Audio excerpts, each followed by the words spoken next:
He was among the most popular men in Pittsburgh, winning 2 Stanley Cups with the Penguins, enjoying good health and great wealth, adored by fans. Kevin Stevens had it all.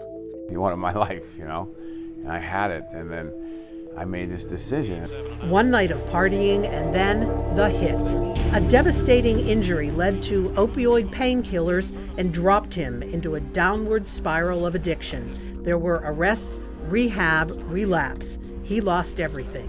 I wish I didn't do what I did. After 22 years, he got sober, and now Kevin Stevens is warning young athletes about opioids. I've seen it so many times. I work with all these different people. So many kids are dropping dead because, it's pain pills and the fentanyl. On a warm autumn day, hundreds of high school athletes from the Pittsburgh area gathered to hear Kevin Stevens tell his story.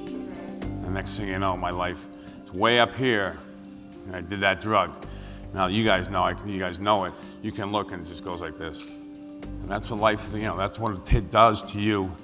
He shared the stage with a drug counselor and the mother of a student who overdosed and died. He rode, he played football until 9th grade, he was in the choir, he was the homecoming king, very, very social. Do any of you have any advice? This was a no-holds-barred forum, an open conversation between teens and the adults who have experienced firsthand the devastation of addiction. How do you approach somebody that you think may have an addiction problem? Decisions are consequences. For these young athletes, it was a time for tough questions, a time for frank answers. I know how bad this could get because I lived it. A time out to talk about opioids.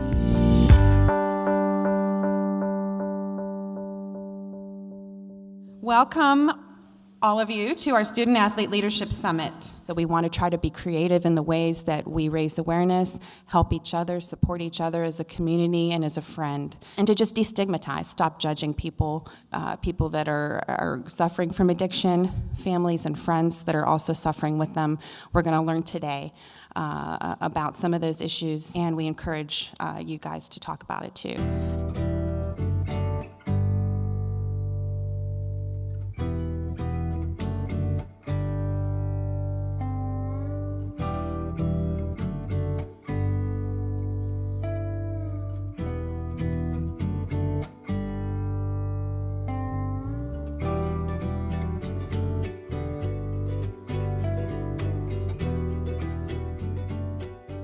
I love competition, I love sports. Someone handed me this thing, I know it was cocaine now. I didn't even know what it was. And I kind of went in the bathroom and I made a choice. And from that point on, the next 22 years of my life changed. Because I made a bad decision. I made one 10-second decision that changes the path of my life. That night I thought I was just doing it to have a good time, right? But something in my brain changed. The chemistry changed a little bit. It took me from winning Stanley Cup's first team All-Star 20 years ago to having someone bust my door down. That's where addiction brought me. That's reality. Mr. Stevens, you said you played 3 sports. How would you handle some of your other teammates if they were caught in the drug issues or alcohol? It's a tough question. All you can do is really, to be your friend. You be a friend and you kind of talk to them. And the biggest thing about, when you're an addict and people came and talked to me or whatever, I never thought I was an addict. I was in denial for a long time. If you think that person is in danger, you got to tell some counsels or someone. All it takes is one decision, and he won't be there tomorrow. That's how serious this stuff is.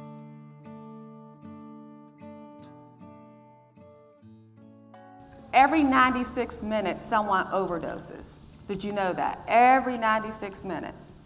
And the difference is with opioid use and marijuana and sometimes with crack cocaine is with opioid use, all it takes is one hit and it impacts the brain. It feeds on the opioid receptors, it grabs it, and it mimics the neurons you already have in your brain. So your brain and your body can't really tell the difference at first, and then you're hooked. We wanted to know, how could we help someone who refuses help with drug addiction? If you have a loved one or a friend that's struggling with addiction, you need to tell an adult. Your friend might be angry with you, and guess what? That's okay, because angry is way better than dead.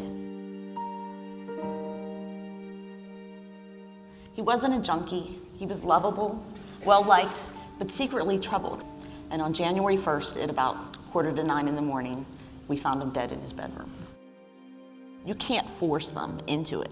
But what is really, really important is what Kelly said before about not judging and reinforcing that you're gonna be their friend no matter what, and making sure, maybe protecting them from others who may not be so kind. I think that's the most important thing. I think one of the universal aspects of addiction is people feel unworthy, they feel that nobody loves them, and they feel very alone.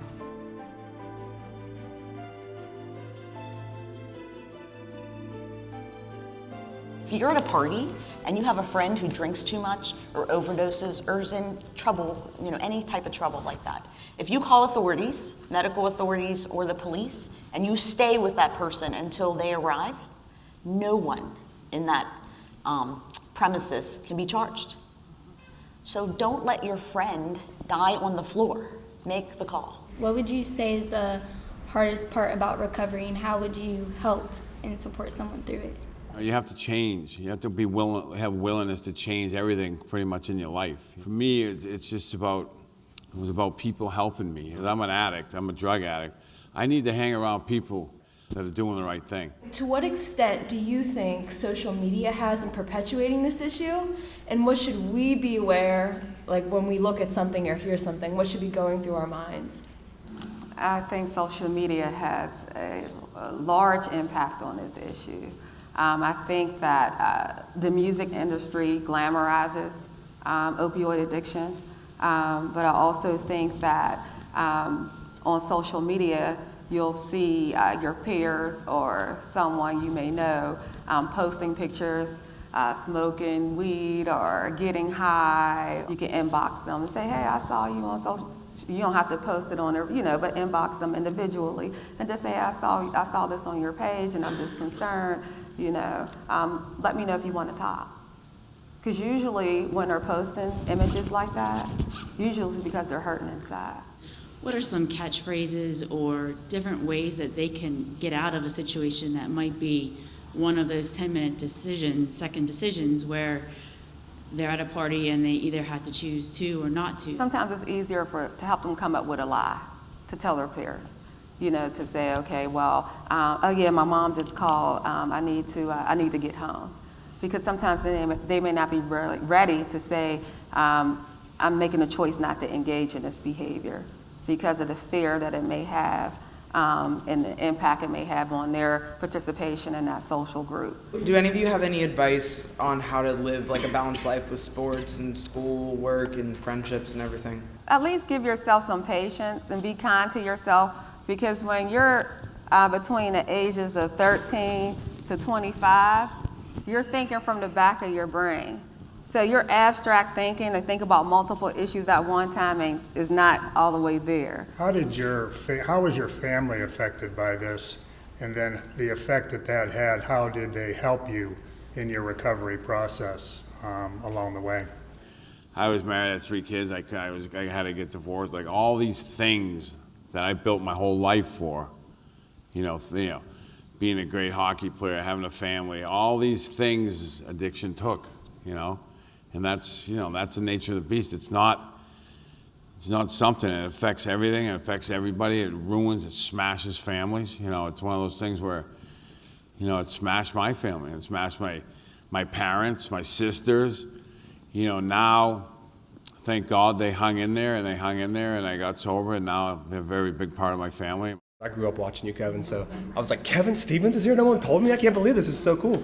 But the thing that I just want to say to everybody is a lot of your questions that you guys had were, what can I do for my friend? And you want to approach your friend, and you want to help them, but you should also know the burden shouldn't fall on you. Don't feel like you have this burden of, I want to do something for my friend. People are here, this whole thing happened because we care about you, we care about your friends, and we care about students, we care about kids, we want you to make good decisions. So find an adult that you trust, find someone that you trust, and go to them and let them know, hey, this person needs help, because you might not have the power to do that. So if you see something, go tell someone. You're not going to be a narc, you're not going to get grief for it. So feel free to approach someone and find someone you're comfortable with. So I just wanted to pass that on to you guys. Thanks. It was, eye-opening. It was someone that could be such a role model to, I'm assuming, so many people. Talking to, engaging, that engagement piece is so important. There's other ways to feel better without taking drugs. I can go to high school and help one person in the morning, like they say, it changed the way of thinking, and it's worth for me to get up.